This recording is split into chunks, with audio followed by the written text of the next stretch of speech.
Hello বন্ধুরা, আমার ইচ্ছে টানা নতুন একটা ব্লগে তোমাদের সবাইকে স্বাগত। তো তোমরা তো দুদিন দেখলে যে আমরা মাইসোরে স্টে করেছিলাম। আজকে আমরা মাইসোর থেকে উটির দিকে রওনা দেব। তো তোমরা ব্লগের সাথে থাকো আর দেখতে থাকো কি করছি। Bye bye Mysore. বাই। আমরা যেটা বলবো ওকে সেটাই বলতে হবে। কুহুর মধ্যে একটা জিনিস আছে, কুহু খুব তাড়াতাড়ি সব জিনিসকে অ্যাডপ্ট করে নিতে পারে। তা সেটা কোনো কাজ হোক কি কিছু বলো বা ওকে কোনো কিছু পড়াও তুমি, ও খুব জিনিসগুলো তাড়াতাড়ি নিজের মধ্যে নিয়ে নিতে পারে। তো এই জিনিসটা ওর মধ্যে খুব ভালো। তো এটা আমরা পজিটিভভাবে নিই। মানে আমরা যেটাই ওকে বোঝাই বা বলার চেষ্টা করি বলি সেগুলো ও সুন্দর করে অ্যাডপ্ট করে নেয়। তো এটা খুব ভালো লাগার বিষয় আমাদের কাছে। হ্যাঁ, ওকে অনেক টাইম দিতে হয়েছে, আমাকে ওর পাপাকে দুজনকে মিলে অনেক টাইম দিতে হয়েছে ওকে। তাই জন্যই আজকে এই জায়গাটায় এসছে। তো যাই হোক, তোমরা দেখতেই পেলে যে আমরা আজকে মাইসোর থেকে উটির দিকে রওনা দিচ্ছি। তো এটা রাস্তায় অ্যাকচুয়ালি, এটা বান্দিপুর ফরেস্ট। এখানেই একটা হাতি অ্যাকচুয়ালি, মানে হাতিটাকে গাড়িতে ওঠানোর ট্রাই করছিল, ও উঠতে চেষ্টা করছিল বাট পারছিল না। আমরা সেটাই স্টপ করে দেখছিলাম। আর দেখো কত হরিণ, এই জঙ্গলের মধ্যে দিয়ে যেতে যেতে প্রচুর হরিণ দেখা যায়। আমরা এবছর প্রচুর হরিণ, তার সাথে আমরা এলিফ্যান্টও প্রচুর স্পট করেছি। এখানে এত সুন্দর, এগুলো সব ফরেস্ট রেঞ্জারের বাড়ি ঠাড়ি আছে আর কি। ওদের বাড়ির সামনে হরিণগুলো ঘুরে বেড়াচ্ছে। এটা কর্ণাটকা স্টেট শেষ হলো, এই ব্রিজটা ক্রস করে তারপরে আসবে তামিলনাড়ু। উটিটা যেহেতু তামিলনাড়ুর মধ্যে পড়ছে। আর এই যে এখানে হনুমানগুলো কি দুষ্টুমি করছিল, একটা হনুমান তো আমাদের গাড়ির কাচটার মধ্যে উঠে ঝাপাঝাপি করছিল, ছোট্ট বাচ্চা, কি কিউট। তো এটা আমরা জঙ্গলের মধ্যে দিয়ে যাচ্ছি। অ্যাকচুয়ালি মাইসোর থেকে উটি যাওয়ার এই একটাই রাস্তা, এই জঙ্গলের মধ্যে দিয়ে, মানে বাই কারে তুমি যদি যাও এই জঙ্গলের মধ্যে দিয়েই তোমাকে যেতে হবে। দুটো জঙ্গল পড়ছে, মানে বেসিক্যালি একটাই জঙ্গল, কিন্তু মানে তামিলনাড়ুতে নাম হচ্ছে মাদুমালাই, আর ব্যাঙ্গালোর সাইড মানে কর্ণাটকায় নামটা হচ্ছে তোমার বান্দিপুর ফরেস্ট। তো আমরা মাঝখানে একটু স্টপ দিয়ে একটা ডাব খেয়েছিলাম। আমরা সবাই মিলে ডাব খেয়েছিলাম অ্যাকচুয়ালি, ডাবের দোকান থেকে। ব্যাস, এবার তোমরা দেখতে পাচ্ছ যে নীল নীল পাহাড়টা দেখা যাচ্ছে, এটাই হচ্ছে নীলগিরি পাহাড়। এইখান থেকে স্টার্ট হচ্ছে পুরো, এবারে জায়গাটা জুড়ে এই পাহাড়টাই দেখা যাবে। উটি অ্যাকচুয়ালি এটা বেস করেই নীলগিরি হিল।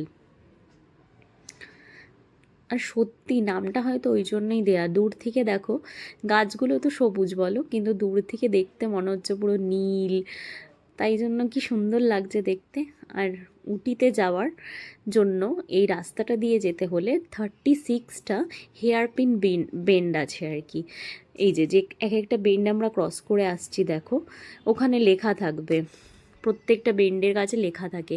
আর বিশ্বাস করবে না, এতটা উঁচু এই বেন্ডগুলো, মানে একটা রাস্তা থেকে আরেকটা রাস্তা যাওয়াটা আমি জানি না ফোনে কতটা বোঝা যাচ্ছে, বাট মানে রিয়েলি যাওয়াটা বিশাল টাফ ব্যাপার আর কি। মানে আমাদের তো বিশাল ভয় লাগছিল। অ্যাকচুয়ালি আমি এর আগে একবার উটি গেছি, আমার একটু টেনশন লাগছিল কুহুকে নিয়ে, কারণ কি ওর এটা ফার্স্ট টাইম তো, আর ও এখন অনেক ছোট, হিল মানে এটা অনেকটাই উঁচু, তাই জন্য একটু টেনশন হচ্ছিলো। বাট বলতে নেই, কুহু আমাকে বা আমাকে ওর পাপাকে কোনোভাবেই কোনো ডিস্টার্ব করেনি, ও খুব সুন্দরভাবে ঘুরেছে। আর ও সবচেয়ে বড় ব্যাপার হচ্ছে ট্রিপটা দারুণ এনজয় করেছে।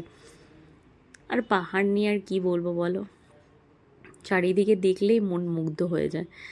আমার তো ভীষণ প্রিয় পাহাড়, মানে আমি মাসে একবার করে পাহাড় চলে যেতে পারি এরম ব্যাপার। আমার মাঝে মাঝে মনে হয় আমি কেন পাহাড়ে থাকি না, আমার এত ভালো লাগে। মানে এটার একটা মানে কি বলবো, বিউটিটাই আলাদা। মানে মন খারাপ হলেও পাহাড়, আনন্দ হলেও পাহাড়, এরম একটা ব্যাপার। মানে মানে প্রকৃতির দৃশ্যগুলো দেখলে না চোখ জুড়িয়ে যায়।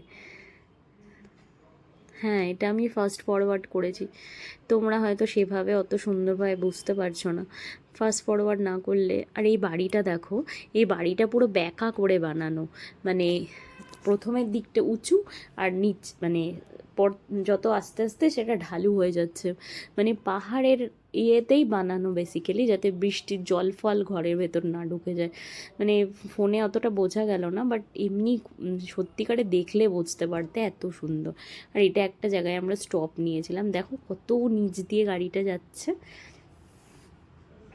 এটা আমরা একটা জায়গায় স্টপ নিয়েছিলাম, একটা ক্যাফে টাইপের আছে, আর ওখানে একটু মানে একটা ব্যালকনি টাইপের করা আছে, ওখান থেকে ছবি টবি তোলা যায়, করা যায় আর কি, এরকম ব্যাপার।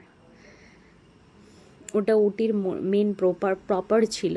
এবার আমরা ভেতর দিয়ে আমরা আমাদের হোটেলের দিকে যাচ্ছি আর কি। আর এটা তো টি স্টেট, আর এই চা বাগানটাও আমাকে বিশাল টানে, এত ভালো লাগে দেখতে। আর আমাদের হোটেলটা যেটা ছিল সেটা আমাদের যে মেন উটি ওর থেকে অনেকটাই ভেতরে ছিল বলতে পারো। বেসিক্যালি মানে আমাদের হোটেলটা উটি আর কুন্নুরের মাঝামাঝিতে ছিল। মানে আমাদের প্রপার উটি থেকে যতটা ডিস্টেন্স, কুন্নুর থেকে আরেকটু কম ডিস্টেন্স। তো একটু ভেতর দিকে ছিল বলে প্রাকৃতিক দৃশ্যগুলো আরও সুন্দর ছিল। যত রাস্তা দিয়ে ভেতর দিকে যাচ্ছি তত মানে মন একদম দারুণ আনন্দে ভরে যাচ্ছে। কিন্তু একটা জিনিস, রাস্তাঘাট বিশাল ছোট, আর এই রাস্তা দিয়ে মানে পাকাপোক্ত ড্রাইভার না হলে গাড়ি চালিয়ে যাওয়াটা খুব চাপ। যাই হোক, আমরা হোটেলে দুপুর নাগাদ পৌঁছে গেছিলাম। এটা আমরা হোটেলে ঢুকেই আগে আমরা মানে হোটেলের যে রেস্টুরেন্ট আছে ওখানে চলে এসেছিলাম লাঞ্চের জন্য। লাঞ্চ টাঞ্চ করে তারপরে বিকেলবেলা দেখা যাক কোথায় যাওয়া যায়। তো আজকের ব্লগটা এত দূর অবধিই থাক, পরের ব্লগে তোমরা দেখো আমরা উটিতে কোথায় কোথায় ঘুরতে যাচ্ছি।